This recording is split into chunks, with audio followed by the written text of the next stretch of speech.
నమస్తే, welcome to NCN news బులెటిన్లో ముందుగా హెడ్లైన్స్ చూద్దాం. మత్స్యకారుల కుటుంబాల జీవనోపాధి పెంచడమే ప్రభుత్వ లక్ష్యం. జిల్లా కలెక్టర్ పి ప్రశాంతి.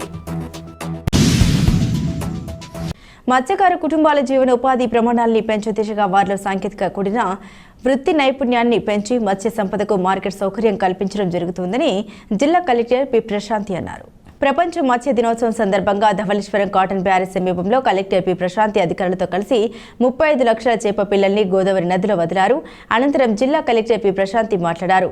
మత్స్యకారుల కుటుంబాల జీవన ప్రమాణాన్ని పెంపొందించే దిశగా సాంకేతిక పరిజ్ఞానాన్ని సద్వినియోగం చేసుకునే కార్యక్రమాలు చేపట్టాలన్నది ముఖ్య ఉద్దేశమన్నారు. మత్స్య సంపదను పెంచేందుకు మన రాష్ట్రంలో ఉన్న వనరుల్ని సద్వినియోగం చేసుకోవాలన్నారు. మత్స్య సంపదను పెంపొందించే దిశగా పారిశ్రామిక అభివృద్ధి కోసం ఆక్వా సంబంధిత పరిశ్రమలు, మత్స్య ఉత్పత్తుల ఎగుమతులు ఆధారిత వాటిపై దృష్టి పెట్టాలని అన్నారు. మత్స్యకారులు వృత్తి నైపుణ్యం పెంచే విధంగా చర్యలు చేపట్టాలన్నారు.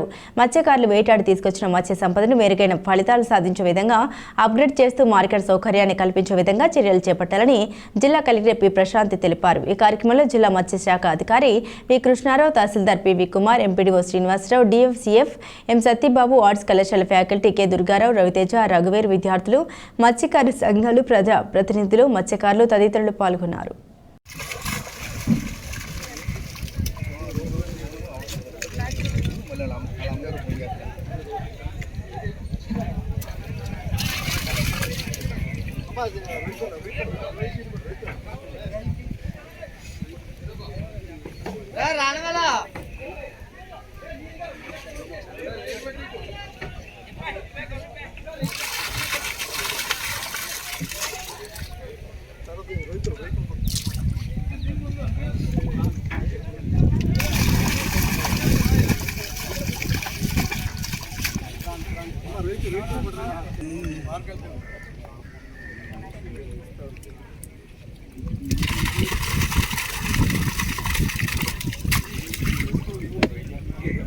అలానే ఇక్కడికి ఇచ్చేసిన మత్స్యకార సంఘాల ప్రతినిధులకి, అలానే మత్స్యకారులకు, ప్రజలకు అందరికీ కూడా శుభాకాంక్షలు.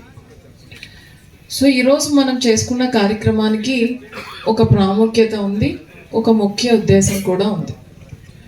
ప్రతి సంవత్సరము నవంబర్ 21 వరల్డ్ ఫిషరీస్ డే చేస్తూ ఫిషరీస్ ద్వారా ఎంతమంది అంటే మత్స్యకారుల కుటుంబాల్లో ఎన్ని ఉన్నాయి, వాళ్ళ లైవ్లీహుడ్స్ ఇంప్రూవ్ చేయడానికి మనం ఏమే కార్యక్రమాలు చేసుకోవచ్చు, అలానే మత్స్య సంపదని పెంచుకోవడానికి మన రాష్ట్రంలో ఏ వనరులు ఉన్నాయి, అలా పెంచాలి అంటే ఏమి చేయాలి, అలానే మనకి మత్స్య సంపదని పెంచుకుంటూ వెళ్ళేటప్పుడు ఇండస్ట్రీ ప్రాస్పెక్ట్స్ ఏమున్నాయి, ఆక్వా రిలేటెడ్ ఇండస్ట్రీ ఇండిజినస్గా ఏమున్నాయి, అలానే ఎక్స్పోర్ట్ ఓరియంటెడ్గా ఏమున్నాయి.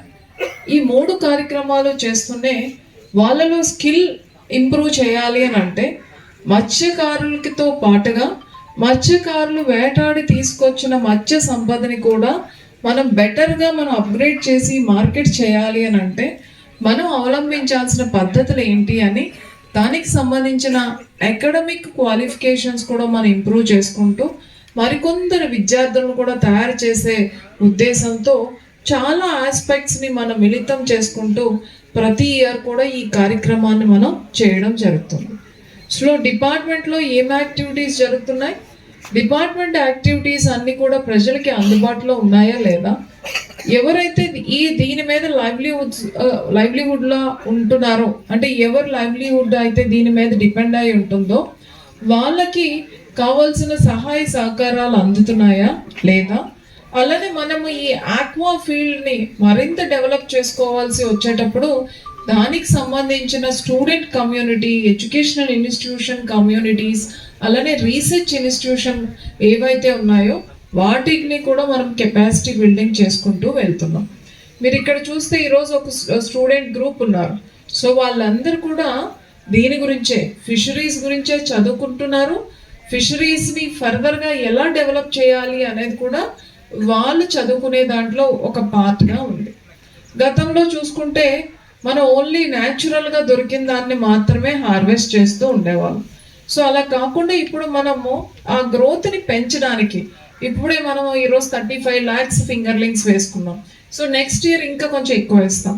సో ఈ 35 ఫింగర్లింగ్స్ 35 lakhs ఫింగర్లింగ్స్ ఈ రోజు మనం వేయాలి అంటే ఒక 4-5 నెలలుగా ఫిషరీస్ డిపార్ట్మెంట్ కష్టపడతారు.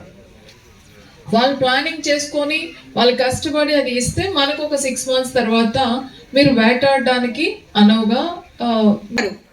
తర్వాత సావడాల కామేశ్వరరావు గారు,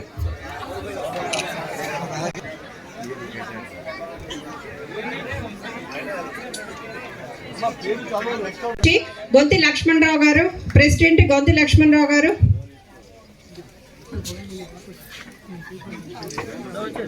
నెక్స్ట్ సెక్రటరీ ఎల్లాసినాం.